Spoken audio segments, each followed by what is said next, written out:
जब हम यूक्रेन पहले दिन एंटर किए तो हमारी जर्नी बहुत ही खौफनाक रही। मतलब हमने शुरू किया वॉर्शो जो कि पोलैंड है, वहाँ से हमने पहले जाने का बहुत कोशिश किया तो हमें जाने का कोई ज़रिया नहीं मिला। फिर हम पहुँचे हंगरी वापस। हंगरी से हमने ट्रेन पकड़ी, ट्रेन से हम जोआनी चोप का जो बॉर्डर है हंगरी और पोलैंड, हंगरी और यूक्रेन का, वहाँ से फिर हमने अपनी जर्नी शुरू की। लेकिन जब हम हंगरी का बॉर्डर क्रॉस कर रहे थे तो वहाँ इजीली उन्होंने हमें बॉर्डर क्रॉस करने दिया, हमारा वीज़ा चेक किया, सामान चेक किया। पर जैसे ही हम लोग यूक्रेन का जो पहला स्टेशन था वहाँ पहुँचे, हमारे ट्रेन में पूरी ट्रेन खचाखच भरी हुई थी। लोगों को ऐसा लग रहा था कि वॉर जोन है तो लोग ट्रैवल नहीं कर रहे होंगे, लेकिन बहुत सारे लोग ट्रैवल कर रहे थे और एक कंपार्टमेंट पूरा उन्होंने फ्री रखा था। जो लोग मतलब यूक्रेन जाना चाहते हैं या अपनी फैमिली को मिलना चाहते हैं, तो हम गलती से, हमारे पास टिकट थी लेकिन हम गलती से उसी कंपार्टमेंट में चढ़ गए। फिर हमें बहुत सारे ऐसे लोग मिले जो बता रहे थे कि किसी की माँ वहाँ फंसी है, किसी का कोई फैमिली मेम्बर वहाँ पे है। और जैसे ही हम यूक्रेन पहला स्टेशन उतरे तो वहाँ पे हम सबको उतारा गया, हम सबकी चेकिंग हुई, वीज़ा देखा गया, एक एक सामान खोल के। और आपको पता है कि हमारे लिए मुश्किल इसलिए भी था क्योंकि हमारे पास 7-8 मतलब हैवी बैग्स थे। हमारा कैमरा इक्विपमेंट्स था, हमने सेफ्टी जैकेट्स यहाँ से लिया था, हमारे अपने कपड़े थे और ठंड इतनी थी कि आपको एक्स्ट्रा बैग्स की ज़रूरत पड़ती है। वो सब खुलवा के आई थिंक 4.5 घंटे उन्होंने हमें वहाँ स्टेशन पे बिठाया और पूछताछ की। मेरी डिटेल्स जो हैं वो उन्होंने चेक किया। एक्रेडिटेशन कार्ड बनाया था यूक्रेन की डिफेंस डिपार्टमेंट ने कि हम लोग एक्रेडिटेड जर्नलिस्ट हैं, हम जा सकते हैं। उसके बावजूद भी it was like a detention only कि आपको बिठा दिया गया है, आपसे सवाल पूछे जा रहे हैं, आप क्यों जाना चाहते हैं, वहाँ पे बॉम्बिंग है हो रही है, लगातार शेलिंग हो रही है, आपको क्यों जाना है। तो मैंने उनको बताया कि I am a defence correspondent और वहाँ जाना ज़रूरी है क्योंकि बाकी लोग भी तो वहाँ पहुँचे हैं। 4 घंटे की जर्नी जब पूरी हुई तो हमें लगा ये लोग हमें आगे जाने नहीं देंगे और शाम ऑलमोस्ट हो चुकी थी। उस ट्रेन में जितने लोग बैठे थे वो बहुत ज़्यादा घबरा रहे थे और वो बहुत ज़्यादा शोर मचा रहे थे कि अगर आपको इन 2 लोगों को उतारना है आप उतार दो, बट हमें जाने दो क्योंकि हमें आगे की जर्नी तय करनी है। किसी का रिश्तेदार इंतज़ार कर रहा था, कोई घर जल्दी जाना चाहता था। तो वहाँ पे सबसे मुश्किल ये होती थी कि अंग्रेज़ी कम बोलते हैं जो यूक्रेन में लोग हैं, वो इंग्लिश बहुत कम बोलते हैं, तो कम्युनिकेट करने में भी बहुत बहुत ज़्यादा दिक्कत हो रही थी।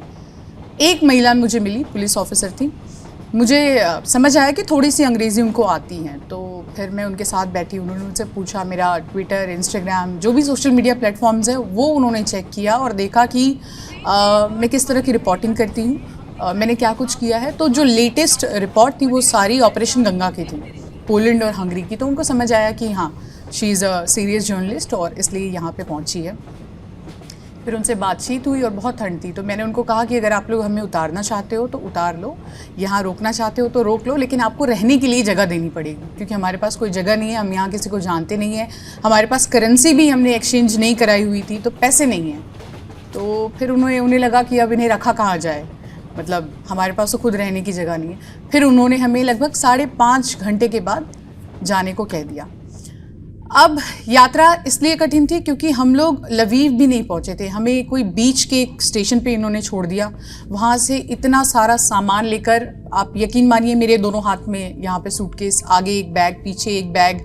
जो कैमरामैन थे उनके पास मुझसे भी ज़्यादा सामान था और इतनी ठंड, उसके बाद आप हैवी जैकेट्स में, बूट्स में चलते जा रहे हैं, किसी को जानते नहीं, भाषा नहीं आती, आपके पास पैसे नहीं हैं और it's a war zone.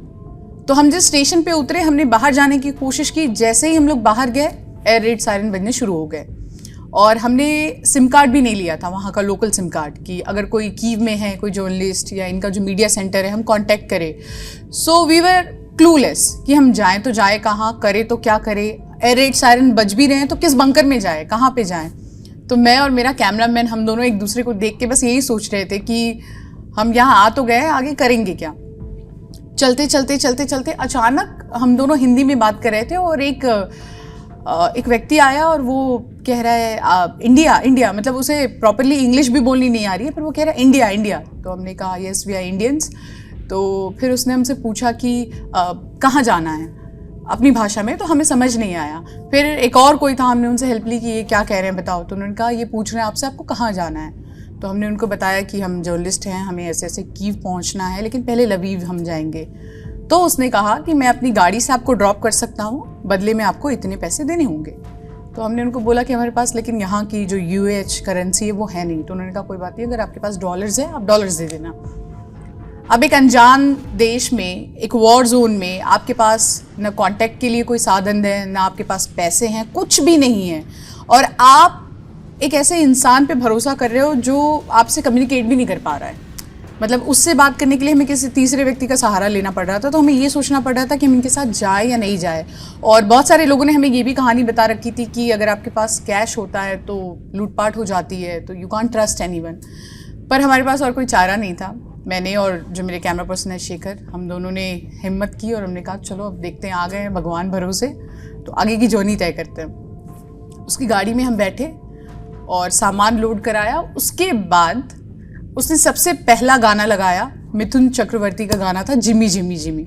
So we were very shocked कि अरे ये क्या है, मतलब यहाँ पे इंडिया का सॉन्ग कैसे बजा रहे हैं। देन ही टोल्ड अस कि he was like a big fan of Mithun Chakraborty और उसे इंडिया बहुत पसंद है, इंडियंस बहुत पसंद है। तो हमें थोड़ी सी रात की सांस आई कि चलो ठीक है, आगे देखा जाएगा। वहाँ से हमने पूरे दिन की जर्नी पूरी की। उस बीच फिर हमने उन्हें रिक्वेस्ट किया, उन्होंने करेंसी चेंज कराई, उन्होंने ही हमारी मदद की, हमें सिम कार्ड्स दिलाए और लवीव में एक होटल में उन्होंने हमें छोड़ दिया। अब जब हम वहाँ पहुँचे होटल में, हम सामान चेक इन करा ही रहे हैं कि बंकर बहुत ज़ोर से एयर रेड सायरन बजने लगे। हमने सोचा था हम थोड़ा बहुत कुछ तो शूट करके दे देंगे कि हम यहाँ पहुँच गए हैं, सेफली पहुँच गए हैं, क्या हो रहा है क्या नहीं हो रहा है। लेकिन उसके बाद जैसे तैसे हम बंकर में गए और आई थिंक 7 घंटे हम लोग बंकर में ही बैठे रह गए। तो हम लोग ना चेंज कर पाए ना कुछ कर पाए। मेरे कैमरा पर्सन उन्होंने तो जूते भी उतार दिए थे।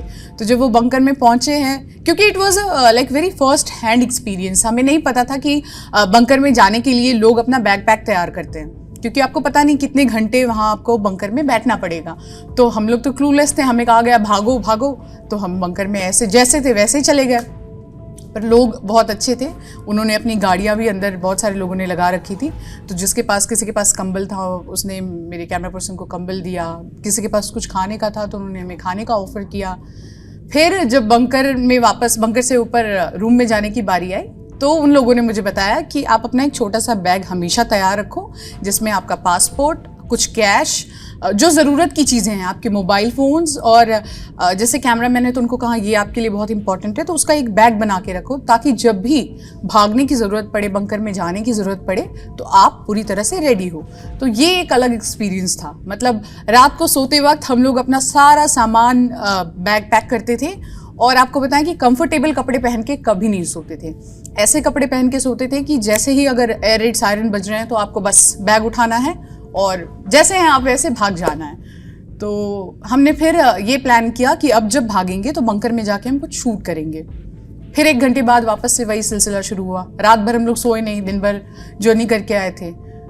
तो पहली रिपोर्ट मुझे याद है आज भी मेरी, वहाँ से लवीव में बंकर में मैंने एक रिपोर्ट की थी, और तब तक वहाँ जो कुछ लोग थे होटल में, उन्होंने हमें बताया था कि कौन कौन से ऐप हैं जो आपको डाउनलोड करने हैं, जिस पे आपको एयर रेड सायरन जो है उसकी, जैसे कई बार क्या होता था कि होटल पूरी तरह से पैक है, तो बाहर क्या हो रहा है, बाहर की आवाज़ आपको नहीं आएगी। तो ऐसे में अगर आपने अपडेट्स ऑन किया है फ़ोन पे, तो आपको तुरंत अपडेट्स मिलता है और आप तुरंत नीचे भागते हो, या अगर वो एयर रेड सायरन्स क्लियर हो रहे हैं तो आपको पता चलता है। तो मैंने उनसे मदद ली, उन्होंने मुझे वो ऐप डाउनलोड कराया। उसके बाद उन्होंने एक मैप बताया कि कहाँ कहाँ पे इस वक्त एयर रेड सायरन्स जो हैं वो बज रहे हैं, हाई रिस्क एरियाज़ कौन से हैं। तो फिर मैंने उनसे ये सब चीज़ें सीखी, और शुक्र है कि जो बता रहे थे उनको थोड़ी बहुत इंग्लिश आती थी। तो मैंने ना गैदर करना शुरू किया कि जो भी चीज़ें वो बता रहे हैं उसको लिखना शुरू किया। और उसके बाद मेरी पहली रिपोर्ट मुझे आज भी याद है, यूक्रेन के लवीव में बंकर के अंदर से हम बता रहे हैं कि इस वक्त एयर रेड सायरन बज रहे हैं, हम लोग बंकर के अंदर हैं, और वो दिखाते हुए मैप और बाकी सारी चीज़ें। नेक्स्ट डे हमें जर्नी करनी थी कीव की। अब हमें ये पता नहीं था कि हम कीव कैसे जाएंगे। हमने तमाम ड्राइवर्स को कांटेक्ट किया, बस में जाने की कोशिश की, पर कोई भी कीव जाने को रेडी नहीं था। It was bombing like hell. तो लोग कह रहे थे हमें मौत के मुंह नहीं जाना, हम तो लवीव इसलिए रुके हैं क्योंकि लवीव से पोलैंड और हंगरी का बॉर्डर नज़दीक है, और कुछ होगा तो हम तुरंत भाग जाएंगे। पर being a reporter, you always tell people do not go there and you just jump in. तो हमें जाना था, फिर हमने फिर कुछ किया, फिर जुगाड़ किया, पता लगाया, ट्रेन की टिकट मिली हमें एक 3 दिन बाद। अब उस ट्रेन में जाने से पहले हम लोग ये सोच रहे थे कि यहाँ तो चलो काम हो गया, कीव में हमारी मदद कौन करेगा, क्योंकि जब मैं पहुंची थी आई थिंक उस वक्त जो पहली दौर में सारे जर्नलिस्ट पहुंचे थे वो निकल चुके थे, उनका वीज़ा ख़त्म हो गया था और हम लोग मार्च एंड में पहुंचे थे। तो मैंने यहाँ पे जो कुछ लोग थे उनसे बातचीत की और मैंने उनसे पूछा कि क्या आप किसी को वहाँ जानते हो, कोई हमारी मदद कर सकता है। तो उन्होंने बताया कि हम लोग जानते तो हैं पर हमें पता नहीं वो आपकी मदद करेंगे या नहीं करेंगे। तो हमने कहा चलो ठीक है। हम जैसे तैसे इतना सारा सामान लेके, और वो लोग इतने अच्छे थे जो लवीव में हमें मिले, उन्होंने हमें हमारा सारा सामान लेकर ट्रेन में बिठाया, क्योंकि वहाँ पे जो बोर्ड्स होते थे वो भी सब यूक्रेनियन में, इंग्लिश में कुछ नहीं, तो आपको पता ही नहीं कि आपको जाना कहाँ है। स्टेशन पहुँचे, स्टेशन पहुँचने के बाद हमारी ट्रेन 7 घंटे लेट थी और इतनी ठंड लग रही थी, करे क्या कुछ समझ नहीं आ रहा था। बस हम अनजान देश में अनजान लोगों के बीच भीड़ में खुद को ढूंढ रहे थे कि क्या करे कैसे करे। ट्रेन आई, ट्रेन में हम लोग सब सेटल डाउन करके बैठ गए। उसके बाद 5 मिनट के बाद जो टिकट चेकर होते हैं वो आए और उन्होंने कहा कि उन्होंने देखा कि हमने अपने शूज़ रिमूव कर दिए हैं और मेरे कैमरा पर्सन ने भी कपड़े चेंज कर लिए थे, कंफर्टेबल कपड़े पहने थे। तो उन्होंने आके कहा कि नहीं, you have to dress up, आपको ऐसे तैयार होके बैठना है कि आपको कभी भी भागना पड़ सके। तो रात भर हमने वो मोटे मोटे जैकेट पहन के, शूज़ पहन के, मतलब ऐसे ही हमने कुछ 16 घंटे की जर्नी की और 3 घंटे बाद उन्होंने पूरे ट्रेन को ब्लैकआउट कर दिया, मतलब कहीं भी लाइट नहीं जलने दिया, क्योंकि उनका ये कहना था कि अगर रोशनी होगी तो शेलिंग की ज़्यादा संभावनाएं हैं। तो उन्होंने हमें 3 घंटे में ही बोला कि आप लोगों को अगर कुछ खाना पीना है, जो भी काम करता है इस 3 घंटे में आप लोग कर लो, क्योंकि हम लोग अब पूरा ट्रेन ब्लैकआउट करेंगे, पूरा अंधेरा हो जाएगा तो आपको कुछ पता नहीं चलेगा। तो अंधेरा हो गया। अब अंधेरे में ये हुआ कि हमारे कंपार्टमेंट में कोई अनजान इंसान आया, मतलब 2 बेड नीचे 2 बेड ऊपर, मैं और मेरे कैमरा पर्सन सिर्फ, और हमारा सारा सामान भरा हुआ था। रात के 3 बजे कोई अलग ही व्यक्ति आके नॉक कर रहा है। तो और हमें वो टिकट चेकर बोल के गए थे कि अगर कोई अनजान नॉक करे तो आप खोलना मत, क्योंकि हमें नहीं पता वो कौन है या लूटपाट भी हो। उन्होंने हमें आके बाकायदा पूछा भी कि आपके पास कुछ कैश है, तो हमने कहा हम डॉलर्स लेकर आए हैं। तो उन्होंने कहा आप किसी पे भरोसा मत करना, आप खोलना मत। अब वो नॉक किए जा रहे हैं और हम यहाँ से उनको पूछ रहे हैं who are you, as you know Ukraine में कोई इंग्लिश बोलता नहीं, और वो कुछ बोल भी रहे थे, हमें सुनाई नहीं दिया। फिर कैमरा पर्सन ने हिम्मत की, उन्होंने कहा चलो ओपन करते हैं और देखते हैं है कौन। तो एक अधेड़ उम्र के, I think 50-55 year old man, he entered and he was like मेरा भी यहीं पे सीट है। हमने कहा ठीक है। फिर उनसे बैठ के हमने फिर बातचीत की रात भर और हमें एक क्लियर आइडिया मिला कि हमें कहाँ जाना है, क्या करना है। उन्होंने एक बहुत अहम रोल निभाया हमारी पूरी जर्नी में और उन्होंने बताया कि कैसे करना है। फिर उन्होंने हमें कुछ कॉन्टैक्ट्स दिए कि आप कीव में जाके इनको कॉन्टैक्ट करना, और हम लोग जब कीव पहुँचे तो हमने उनको कॉन्टैक्ट किया तो वो लोग हमें स्टेशन पे लेने आए। तो जब वो 2 लोग, एक ट्रांसलेटर था और एक ड्राइवर था, जब हमें वो कीव स्टेशन पे लेने आए तो आप यकीन मानिए जब आप बहुत टाइम बाद अपनी कंट्री वापस आते हैं या अपने काम से घर जाते हैं और आपको स्टेशन पे लेने आपके फैमिली मेम्बर जब आते हैं तो जो फीलिंग होती है कि इस भीड़ में कोई अपना है। तो वो 2 लोग अनजान थे जिनसे हम कभी नहीं मिले, हमारी बस एक बार बात हुई और उनको देख के मुझे और शेखर को ऐसा लगा कि पता नहीं हमें कौन मिल गया है। We were so happy, we were so relaxed, we were confused इनके साथ जाना है नहीं जाना है, पर हमें ये था कि चलो कोई तो मिला है, हमें इतना सारा सामान लेके हमें कहीं नहीं जाना पड़ेगा। फिर वो दोनों आए, हमने सामान निकाला और मैं बहुत सारा सामान था तो 2 सूटकेस मैं लेके चल रही थी। तो उसमें से जो ट्रांसलेटर है उन्होंने कहा कि नहीं आप दे दो मुझे। मैंने कहा no it's okay, I hit the gym, I am quite fit, मैं कर लूँगी। तो फिर मुझे उस ड्राइवर ने कहा कि नहीं हमारी कंट्री में ये रूल है कि अगर औरत और आदमी साथ चल रहे हैं और कोई सामान है तो वो पुरुष को उठाना होता है। अगर औरत और आदमी के साथ अगर आदमी है और वो सामान नहीं उठाता है तो बड़ी तौहीन माना जाता है कि अरे ये कैसा आदमी है कि औरत बोझ लेके चल रही है। तो मुझे रियलाइज़ हुआ कि नहीं अब इसे दे देना चाहिए, क्योंकि it was a matter of pride. और फिर हम बैठे, उसके बाद हमने फिर फिगर आउट किया रहना कहाँ है। फिर रहने की जगह हमने ढूंढी, 1-2 दिन में हम कीव में सेटल हुए। वहाँ मीडिया सेंटर थे, वहाँ जाके हमने रजिस्ट्रेशन कराया। बहुत सारे फॉरेन जर्नलिस्ट मिले वहाँ पे हमें। धीरे धीरे चीज़ें क्लियर हुई। कीव में हमने थोड़ा बेस बनाया और फिर फिगर आउट किया कि कहाँ जाना है, कैसे जाना है, क्योंकि जो फॉरेन जर्नलिस्ट थे वो बताते थे कि आप ऐसे कहीं नहीं निकल सकते हो, आपको बुलेट प्रूफ कार में ही जाना है, इट्स रिस्की। एंड आपको बता दें कि रशियन ट्रूप्स जो हैं वो धीरे धीरे पीछे जा रहे थे, खासकर जो इरपिन, बूचा, बोरोदियांका, जो कीव रीजन का एरिया है वहाँ से पीछे पीछे जा रहे थे। तो मैंने और शेखर ने कहा अब बुलेट प्रूफ गाड़ियाँ तो रोज़ मिल नहीं रही हैं, करेंगे कैसे।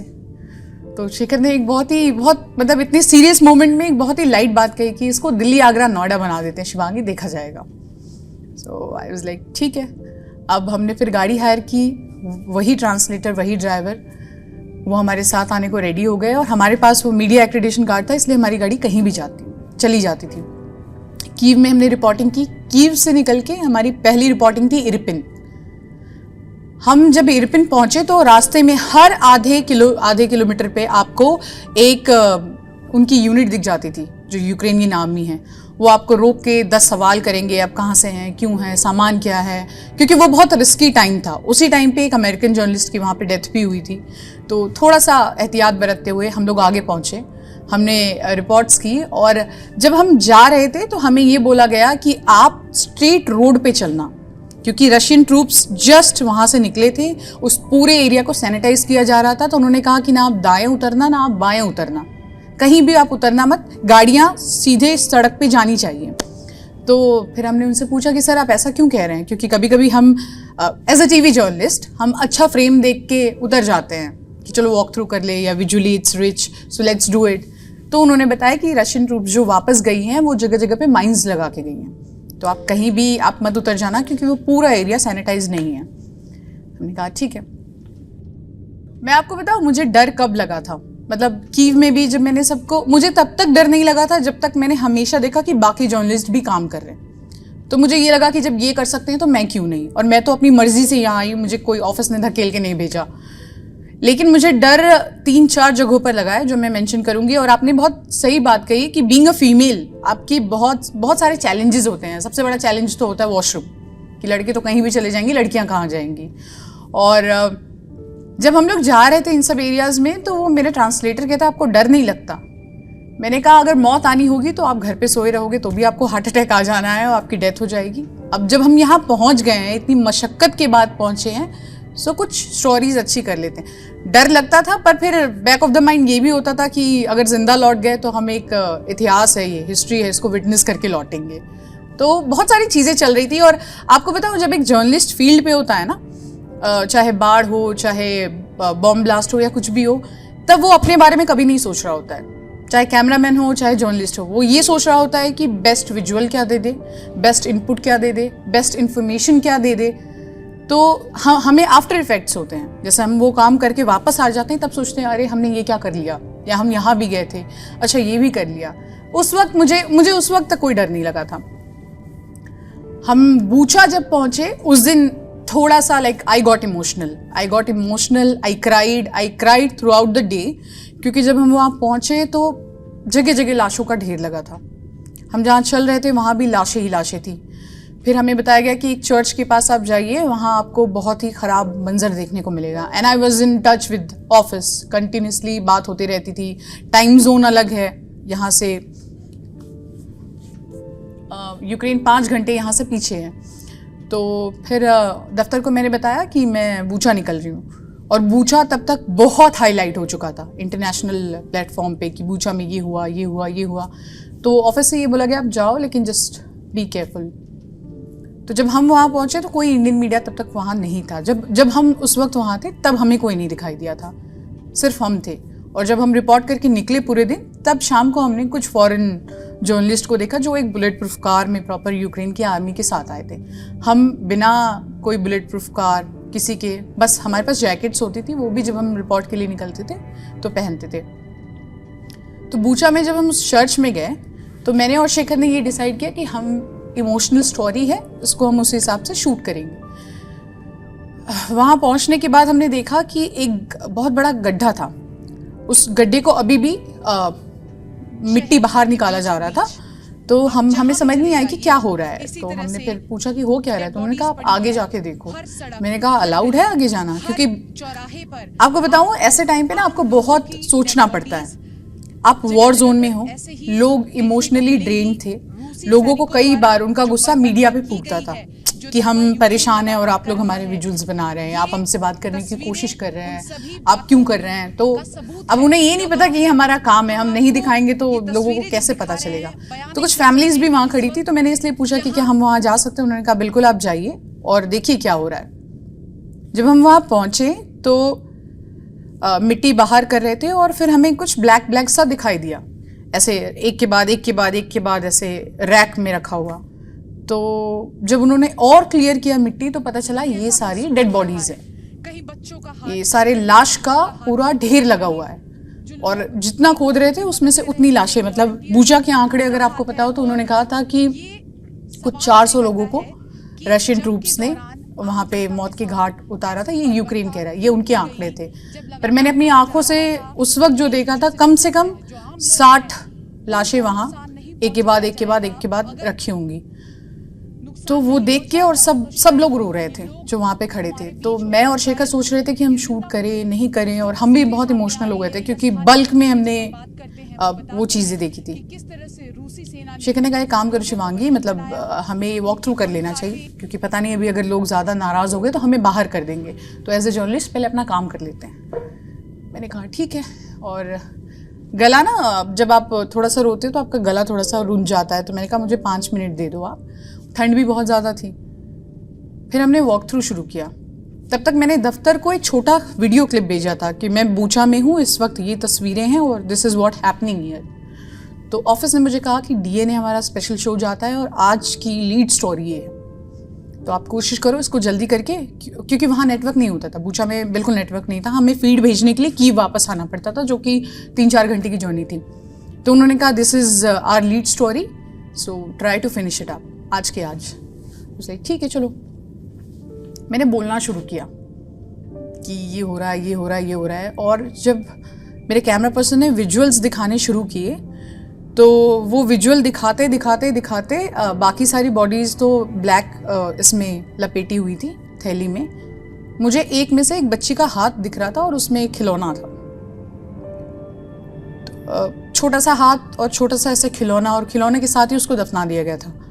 तो वो बोलते बोलते उस वॉक थ्रू में ही मेरा गला रुक गया और मैं थोड़ा सा एक पॉज लेके और फिर मैंने बोलना शुरू किया, जो कि ये पूरी स्टोरी बाहर गई उसमें भी दिखाई दे रहा है।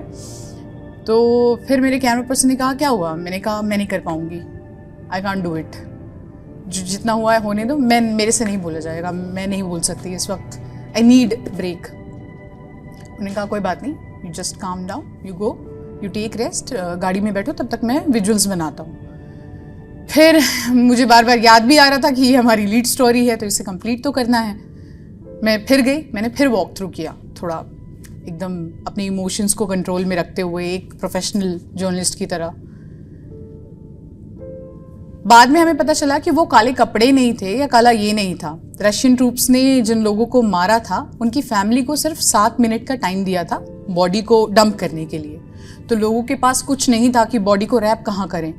तो जो डस्टबिन में हम ब्लैक बैग यूज़ करते हैं, उस बैग को सबने अपने अपनी फैमिली मेम्बर्स को रैप करके और वैसे डाल के और उसको पूरा पैक किया हुआ था। उसके बाद वो दिन, बूचा का दिन मेरे लिए बहुत, उस दिन के बाद मैं 3 दिन सोई नहीं थी, क्योंकि वो स्टोरी करके फिर हम लोग थोड़ा आगे बढ़े। बूचा नरसंहार हुआ है उसी की बात नहीं हो रही है, ये भी कहा जा रहा है कि सेक्सुअली असॉल्ट किया गया है औरतों को। तो हमें कोशिश करना चाहिए, किसी को ढूंढना चाहिए कि क्या वाकई ऐसा हुआ है जो कह रहा है यूक्रेन। तो जब हम उस महिला से मिले तो उसने बताया कि उसके बगल में पड़ोस में एक टीनेज लड़की और उसकी माँ, दोनों के साथ ही दुष्कर्म हुआ है और रशियन ट्रूप्स ने किया है, और वो लोग यहाँ से अब चले गए हैं। मतलब मैं मिलना चाहती थी फैमिली से, ऑफ कोर्स इंटरव्यू तो बहुत दूर की बात है, बट मुझे देखना था कि आखिर क्या हो रहा है। Emotionally being a girl I wanted to meet them, it didn't happen. फिर हम लोग वापस आए, और जब वापस आए तो बहुत नेटवर्क डाउन था, हमारा फीड नहीं जा रहा था। दफ्तर से कॉल पे कॉल की ये लीड स्टोरी है, हमें आज ही चाहिए। मैं और शेखर हम लोग न जाने कहाँ कहाँ गए कि इस फीड को कैसे भी भेज दिया जाए। अल्टीमेटली जब हम कीव पहुँचे तभी वो फीड जा पाई। फीड आने के बाद मैंने डेस्क पे कॉल किया असाइनमेंट पे कि देखो मैंने 2 वॉक थ्रू भेजे हैं अलग अलग, बाकी और जो कंटेंट है वो तो ठीक है, लेकिन ये 2 वॉक थ्रू भेजे हैं जिसमें एक में मैं थोड़ा सा इमोशनल हो गई हूँ, तो मेरा एक जगह पॉज हो गया है, तो आप वो मत चलाना, दूसरा चला लो। तो ऑफिस ने पता नहीं मुझे मीटिंग में क्या डिसाइड हुआ, तो उन्होंने कहा नहीं चलेगा वही, क्योंकि वो नेचुरल है and that was your emotions जो तुमने देखे हैं, तो हम वही चलाएंगे। फिर वो बूचा की स्टोरी चली।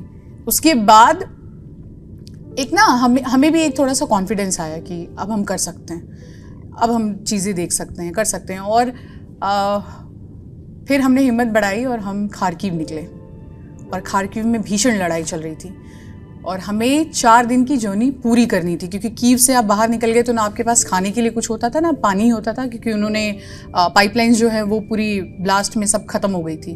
तो हमने अपने गाड़ी में सामान भरा, हमने खाने पीने का थोड़ा बहुत सामान भरा और निकले। खारकीव पहुँचे तो मैंने जो उनकी डिफेंस डिपार्टमेंट है उनसे बातचीत कर रखी थी और मैंने कहा कि सर हमें देखना है क्या हुआ है। तो वो हमें ऐसी ऐसी जगहों पर ले गए जो खुदा ना खास्ता किसी के लिए भी, किसी की भी कंट्री में, किसी के भी घर में ऐसी चीज़ें देखने को ना मिले। फिर मैंने उनको कहा मुझे थोड़ा और आगे जाना है जहाँ बैटल चल रहा है। तो उन्होंने कहा आर यू श्योर? मैंने कहा येस येस। फिर मैंने अपने कैमरामैन की तरफ देखा और मैंने पूछा कि are you sure, will you come with me? तो उन्होंने कहा हाँ हाँ यहाँ तक आए हैं तो ऑफ कोर्स आगे चलेंगे। फिर मैंने अपने ड्राइवर और ट्रांसलेटर की तरफ देखा कि will you come with me? They both denied. उन्होंने कहा हम नहीं चलेंगे, हम रिस्क नहीं लेंगे। तो उन्होंने हमें मना कर दिया कि हम नहीं जाएंगे आगे तक। तो फिर मैंने उस सोल्जर को कहा कि देखो मैं चलना चाहती हूँ, मेरे कैमरा पर्सन चलना चाहते हैं, लेकिन हमारा जो ड्राइवर है और ये ट्रांसलेटर है वो आगे नहीं जाएंगे। तो उन्होंने कहा कोई बात नहीं, हम लोग कुछ करते हैं। मैंने फ़ोन पे ही उनको ये बात बताई। तो उन्होंने फिर अपने एक सोल्जर को एक छोटी सी गाड़ी भेजी, बुलेट प्रूफ गाड़ी नहीं थी वो, बिल्कुल नॉर्मल जो व्हीकल होती है उनकी जिप्सी टाइप गाड़ी थी, उन्होंने वो भेजा और कहा अगर आप वाकई आना चाहती हैं, कवर करना चाहती हैं, आ जाइए, लेकिन आपको पहले ही हम बता देते हैं कि ये रिस्क नहीं होगा। हमें जो आई कार्ड बना के दिया गया उस पर 3रे नंबर पे साफ तौर पे लिखा हुआ है कि आपकी मौत के लिए आप खुद जिम्मेदार होंगे, हम जिम्मेदार नहीं होंगे। तो फिर हम गाड़ी में बैठे, शेखर और मैं पीछे बैठे, और जैसे जैसे हम लोग आगे आगे बढ़ रहे थे उन्होंने कहा कि हम आपको वहाँ तक ले जाएंगे जहाँ से रशियन ट्रूप्स हार्डली 1 किलोमीटर या 700 मीटर की दूरी पर भी नहीं होंगे। तो हम बढ़ तो रहे थे लेकिन हमारी हालत ख़राब हो रही थी, क्योंकि हम जैसे जैसे नज़दीक जा रहे थे वैसे वैसे और ज़ोर से बॉम्बिंग की आवाज़ आ रही थी। और फिर मैंने शेखर को कहा कि चलो हम शुरू तो करें वॉक थ्रू की, हम इस इलाके में हैं और ये है और वो है। शेखर ने कैमरा उठाया और मैंने बोलना शुरू किया, और हम पूरा एकदम बुलेट प्रूफ जैकेट पहन के हम लोग बैठे हैं। जैसे ही मैंने पहला शब्द बोला कि इस वक्त हम यूक्रेन के खारकीव में हैं, ज़ोर से धमाके की आवाज़ आई। शेखर ने कैमरा नीचे रख दिया और लगातार ये धमाकों की आवाज़ है, और जहाँ हम मौजूद हैं लगातार यहाँ पर कैमरा पर्सन शेखर से हम गुजारिश करेंगे कि वो थोड़ा सा नीचे आ जाए, क्योंकि ये इलाका खतरा भरा है। और इस तरह लगातार यहाँ पर ऐसी तस्वीरें हमें देखने को मिल रही हैं। हमसे कहा जा रहा है कि आप हलचल ना करें।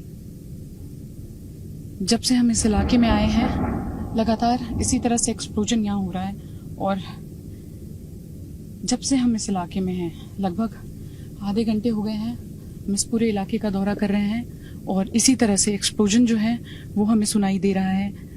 जो हमारे साथ यहाँ पर पहुँचे हैं सेना के लोग, यूक्रेन की सेना के लोग, उन्होंने हमें कहा है कि फ़िलहाल इस दीवार का सहारा लेकर यहाँ रुकने के लिए, ये जो इलाका आप देख रहे हैं ये खारकीव टेरिटोरियल डिफेंस फोर्सेस द्वारा इस पूरे इलाके पर निगरानी रखी जाती है। नॉर्थ ईस्ट का पार्ट है ये यूक्रेन का, और ये सल्ताफका इलाका है जहाँ पर हम हैं। तो देखिए हमें इंडिकेशन दिया गया है कि हम आगे की तरफ बढ़ें, और हम आगे जाने की कोशिश करेंगे। हमसे आगे जो सेना के जवान यहाँ हैं वो पहले मेक श्योर कर रहे हैं कि ये जगह सुरक्षित है या नहीं। और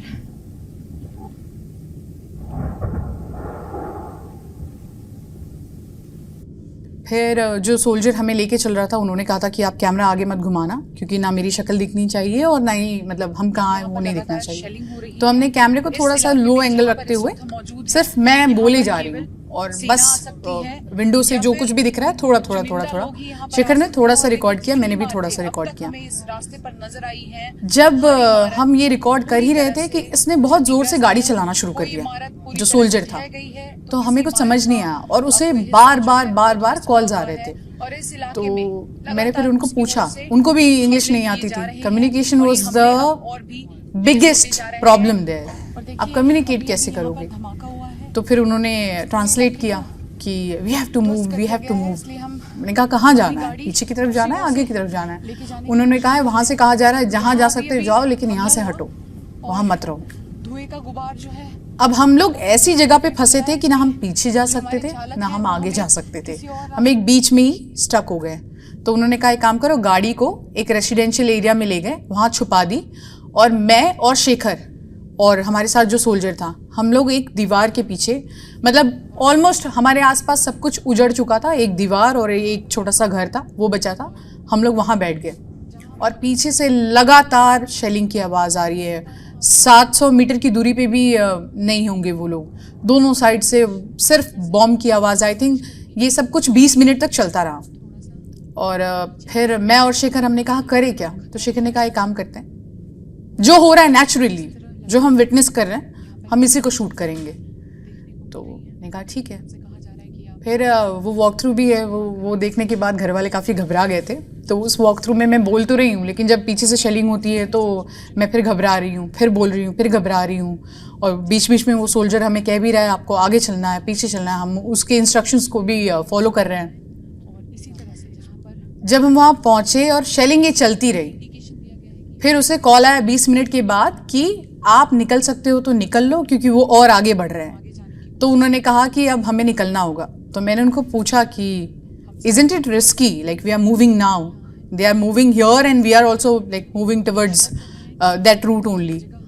तो he said आप वॉर जोन में हो, अपना आईडी उठाओ और तीसरे नंबर पे जो लिखा है उसको पढ़ लो। सो हमने पढ़ा कि of course we are in war zone, लेकिन अभी क्या किया जाए? तो उन्होंने कहा नहीं, ये रिस्क लेना पड़ेगा, नहीं तो हम फिर यहाँ से नहीं निकल पाएंगे, अंधेरा भी हो रहा है। तो फिर मैं, शेखर, वो हम जितनी स्पीड में पीछे की तरफ जा रहे थे जहाँ से आए थे, उतनी स्पीड में और पीछे से शेलिंग की आवाज़ आ रही थी और बस हम ये सोच रहे थे कि सुरक्षित हम लोग वापस पहुँच जाए। जब हम जहाँ से हमें उठाया गया था हम वहाँ पहुँचे तो हमने देखा कुछ और जर्नलिस्ट भी आए हुए हैं और वो भी जाना चाहते थे जहाँ हम गए थे।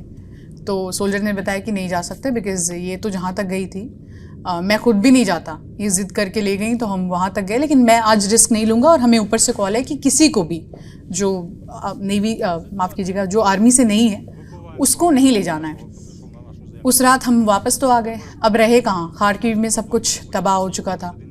फिर हम आगे मुड़े, हम लोगों ने फिर दिनिप्रो का जो एरिया है उसको कवर किया। ऐसे जाते जाते बहुत बारी ऐसा हुआ कि हम लोग अंधेरे में सोए, खाना नहीं मिला है, वॉशरूम की दिक्कत है, लैंग्वेज का प्रॉब्लम है, आप समझा नहीं सकते किसी को कि क्या हो रहा है क्या नहीं हो रहा है। लेकिन 1 महीना हमने ऐसे गुजारा। और मुझे याद है डेस्क पे भी ये लोग रिसर्च करते हैं, हमारी टीम जो है वो रिसर्च करती है कि कोई अच्छी चीज़ मिल जाए, कुछ अलग मिल जाए। ब्लैक सी में मॉक्सवा करके एक रशियन जहाज था, यूक्रेन ये दावा कर रहा था कि हमने उसको ख़त्म किया है। तो मुझे और शेखर को लगा चला जाए। शेखर ने कहा है तो बहुत दूर लेकिन वी शुड गो। और जो हमारा नया, हमने ड्राइवर चेंज कर लिया, फिर नया ड्राइवर था वो थोड़ा सा करेजियस था, तो उसने कहा ठीक है हम चलेंगे। हम लोग पहुँचे ओडेसा। ओडेसा एकदम किनारे पे है और कीव से आपको लगभग 2 दिन लग जाते हैं ओडेसा पहुँचने में। बाय रोड ही जाना था और कोई विकल्प नहीं था। जब हम ओडेसा पहुँचे वहाँ हमने शूट वूट किया तो हमें ये बताया गया कि वहाँ पे कैटाकॉम्ब है। कैटाकॉम्ब का मतलब होता है कि नीचे, ज़मीन के नीचे एक भूल भुलैया है और ये भूल भुलैया लगभग 5000 किलोमीटर का है। तो वो शूट बहुत इम्पॉर्टेंट है हमारे लिए क्योंकि हमारे पास कोई क्लू नहीं था ऑफिस ने हमें एक लिंक भेजा था, हमने वहाँ जाके पता किया, अपने ड्राइवर की मदद से पता किया, तो उन्होंने कहा कि जो आउटसाइडर्स है, जो हमारे देश के लोग नहीं हैं, उसके मल्टीपल एंट्री और एग्जिट पॉइंट्स हैं, तो उसी को वो बंकर की तरह यूज़ कर रहे थे और वो 5 फ्लोर नीचे था ज़मीन के। तो फिर हमने उनको पूछा कि कैसे जाया जाए, तो उन्होंने कहा हम लेके तो चलेंगे लेकिन आपको you have to pay for it. So we are like ठीक है, we will pay but at least take us. उस कैटाकॉम्ब की कहानी ये है, उस भूल भुलैया की कहानी ये है कि अगर आप बिना किसी गाइड के जाते हैं तो आप गुम जाएंगे, मिलेंगे नहीं, क्योंकि वो 5000 किलोमीटर पूरा अंदर अंदर अंधेरा है और किस कंट्री में जाके वो खुलेगा वो पता नहीं चलता। तो हम नीचे उतर रहे थे, मैं और शेखर भगवान का नाम लेके शेखर हनुमान चालीसा पढ़ते हुए, और वो 1 नहीं 2 नहीं 3 नहीं 4 नहीं 5 फ्लोर नीचे ज़मीन के। तो हम लोग वहाँ पहुँचे, फिर हमने वहाँ शूट किया। तो उन्होंने बताया कि देखो ये जो 1 किलोमीटर का दायरा है, जो शूट करना है यही कर लो, क्योंकि इसके आगे तो अंधेरा है। हमने यहाँ लाइट इसलिए लगाई है क्योंकि लोग यहाँ पे शेल्टर के लिए आते हैं। हमने कहा ठीक है। और इतनी मोटी मोटी दीवारें। अच्छा, TV reporter, being a TV reporter you just get excited कि अरे ये भी है, ये भी है, ये भी है, यू गॉट समथिंग एक्सक्लूसिव। तो मैं और शेखर तो मतलब हम शूट करना शुरू हो गए। उन्होंने हमें सिर्फ 20 मिनट का टाइम दिया था, तो मैंने पहले सारे अपने वॉक थ्रूज निपटाए। उसके बाद शेखर चले गए शॉर्ट्स बनाने, और मैं उनको लगातार कह रही हूँ कि आप संभल के रहना, क्योंकि आपने एक गली भी क्रॉस की, सब एक जैसा ही दिखता है वहाँ पे, तो आपको पता नहीं चलेगा कि आप किस गली से आए थे और किस गली में जाना है। शेखर शॉर्ट बनाते बनाते एक ऐसी गली में पहुँच गए जहाँ पे ना मेरी आवाज़ उनको जा रही है ना उनकी आवाज़ मुझे आ रही है, मतलब लगभग वो गुम ही गए थे आप समझो। अब हम सबके पसीने छूट। उस दिन मुझे बहुत डर लगा था कि वेयर इज़ ही, मतलब कैसे कनेक्ट कैसे करे, क्या करे। हम लोग चीख रहे हैं, हम लोग आवाज़ दे रहे हैं शेखर शेखर शेखर, लेकिन शेखर तक कोई आवाज़ नहीं जा रही है। फिर जो हमें लेके आए थे हमने उनको बताया कि हमारा कैमरामैन, मैं नहीं ढूंढ पा रही उनको, कहाँ है। तो उनके पास एक हेलमेट था जिसमें लाइट थी। फिर उन्होंने क्या किया कि जो फुटस्टेप्स थे वो देखते देखते देखते देखते वो गए कि आखिर कहाँ है। टचवुड शेखर एक ही जगह पे रहे जहाँ पे वो मतलब भूल गए थे रास्ता, तो वो वहीं रुके हुए थे। अगर वो भी ढूंढने लगते और कहीं और जाते तो शायद वो हमें नहीं मिलते। तो हमने वो शूट निपटाया, बाहर आके रात की सांस ली।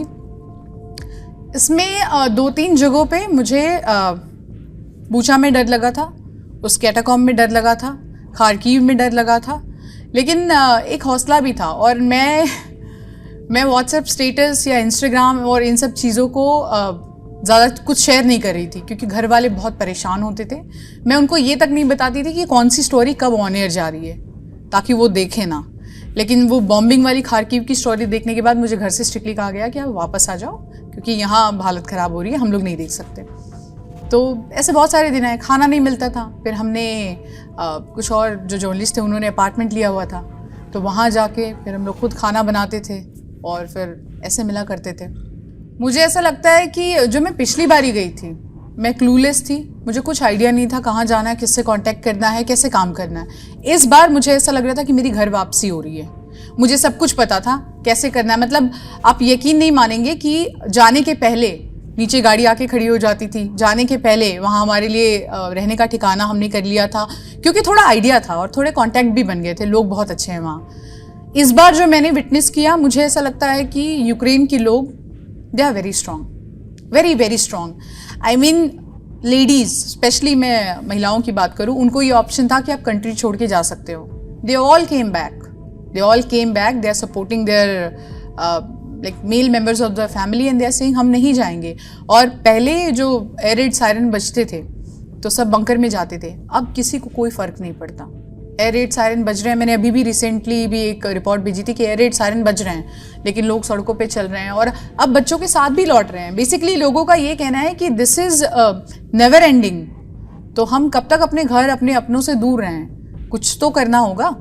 और बहुत सारे ऐसे लोग मिले जिन्होंने हमें पिछली बारी भी देखा था, तो बहुत ऐसे प्यार से गले लगाया और वो बहुत खुश होते थे ये देख के कि उनके, हमारे देश की ये लड़ाई नहीं है, उनके देश की लड़ाई है, पर हम दूर किसी देश से वहाँ जा रहे हैं। और जब मैं कीव से इस तरह के एरियाज़ में निकलती थी, खारकीव या फिर ओडेसा या फिर इस बार जैसे हम बाखमुत जाना चाहते थे, तो वो लोग बहुत घबराते थे।